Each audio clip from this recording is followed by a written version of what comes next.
Ce que je vais vous raconter est si sale que certaines plateformes refusent d'en parler. Mais c'est arrivé, et Clarisse y a survécu. Clarisse Mbeng représentait la quintessence de la jeunesse urbaine camerounaise. Sur ses réseaux, elle apparaissait comme une étoile montante, une beauté éclatante, une éloquence naturelle, un goût sûr pour la mode, et une personnalité qui captait l'attention. Elle incarnait le rêve d'une génération, celle qui aspire à échapper à la routine de la vie locale, aux coupures d'électricité, aux embouteillages de Bonabéry, pour accéder à une vie plus grande, plus brillante. Mais derrière les apparences, Clarisse se débattait avec un vide. Un besoin de reconnaissance, de luxe, de validation. À ses yeux, Douala était devenue trop étroite pour ses ambitions. Elle voulait se réinventer à l'international, rejoindre le cercle fermé des hit girls africaines qui voyageaient de Paris à Bali. Et pour cela, tous les chemins semblaient mener vers une destination très prisée, Dubaï. Tout bascula un mercredi matin. Alors qu'elle scrollait ses messages, elle tomba sur une notification WhatsApp. Bonjour Clarisse, nous adorons votre contenu. Une maison de parfums de luxe Emirassi souhaite vous inviter à une collaboration exclusive. Tous frais payés. Rémunération, 25 000 $.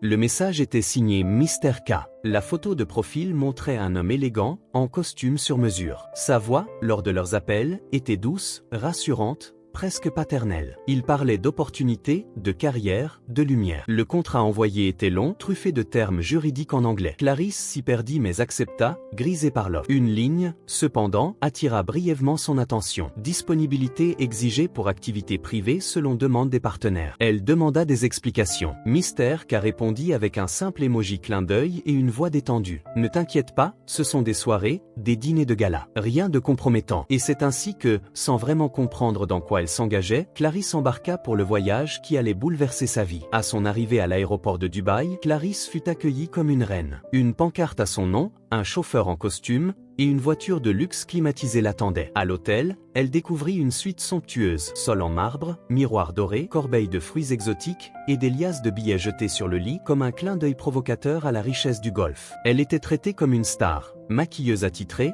séance photo dans le désert au coucher du soleil, restaurants étoilés. Sur Instagram, elle postait avec extase. Dream d'eau comme trou cœur scintillant #blessed Dubai Vibe. Mais le vernis commença à craquer. D'autres filles, venues de Côte d'Ivoire, du Kenya ou du Ghana, évitaient de croiser son regard. L'ambiance était étrange, presque lourde. Lors d'un dîner, une influenceuse ivoirienne la tira à part. Ma sœur, si demain on te propose de boire un truc bizarre ou de te mettre à genoux, dis non et cours. Clarisse rit, mal à l'aise. Mais au fond d'elle, un malaise s'installa. Elle comprit que quelque chose clochait, sans oser y croire encore. Le piège se referma le troisième soir. On la conduisit dans une villa retirée, loin des gratte-ciel et des lumières. Des hommes armés gardaient les lieux. À l'intérieur, un décor somptueux mais une atmosphère sinistre. Elle fut menée dans une salle étouffante, où le marbre doré contrastait violemment avec la scène ignoble qui se jouait sous ses yeux. Une jeune femme, nue, à genoux, souillée par des excréments, pendant qu'un homme riait en filmant avec un téléphone plaqué or. Une autre fille, en sanglots, était accroupie dans un coin. Clarisse figea. Une femme à l'allure professionnelle s'approcha, murmurant « Tu dois participer, c'est filmé pour des clients. Si tu refuses, tu paies tout. Et si tu parles, on détruit ta réputation. » Paniquée, Clarisse voulut fuir, mais deux hommes la poussèrent. Un homme obèse lui tendit le pied souillé. Un autre s'approcha avec une caméra et une voix grave. 30 000 $ si tu acceptes qu'on te chie dessus. Clarisse hurla, mais personne ne réagit. Seuls les objectifs étaient braqués sur elle, capturant sa descente en enfer. Ce qui suivit fut un cauchemar réveillé. Elle fut enfermée dans une chambre sans fenêtre, surveillée en permanence. Pas de téléphone, pas de sortie. Des hommes entraient la nuit, certains tentaient de la violer. Elle se débattait, pleurait, priait. Une jeune Nigériane, à bout de force, lui souffla. Il poste encore sur mon compte Insta. Mais moi, je suis morte depuis la première nuit. Une autre montra une bassine et un tuyau. C'est pour le lavement. Ils veulent que tu sois propre après t'avoir sali. Clarisse crut devenir folle. Elle pleurait sans larmes. Sa dignité, son humanité, tout s'effondrait. Le matin du 4e jour, une opportunité se présenta. Un des gardes, distrait, la laissa se rendre seule aux toilettes. Une porte était entr'ouverte. Clarisse n'hésita pas. Elle courut, pieds nus, le cœur battant, à travers le jardin, sa robe déchirée claquant au vent. Elle escalada un grillage, tomba, se blessa, mais ne s'arrêta pas. Elle marcha jusqu'à une station-service, couverte de sang et de poussière. Un chauffeur pakistanais, bouleversé, lui offrit de l'eau et contacta l'ambassade. Clarisse fut prise en charge en secret. 3 jours plus tard, elle rentrait à Douala, mais elle n'était plus la même. À son retour, Clarisse pensait que le pire était passé. Mais c'était faux. Des vidéos humiliantes commencèrent à circuler. Des extraits trafiqués, sortis de leur contexte, montée pour la faire passer pour une participante volontaire. Les commentaires pleuvaient. Elle a juste pas suggéré. Elle est jalouse de celles qui ont profité. Son père,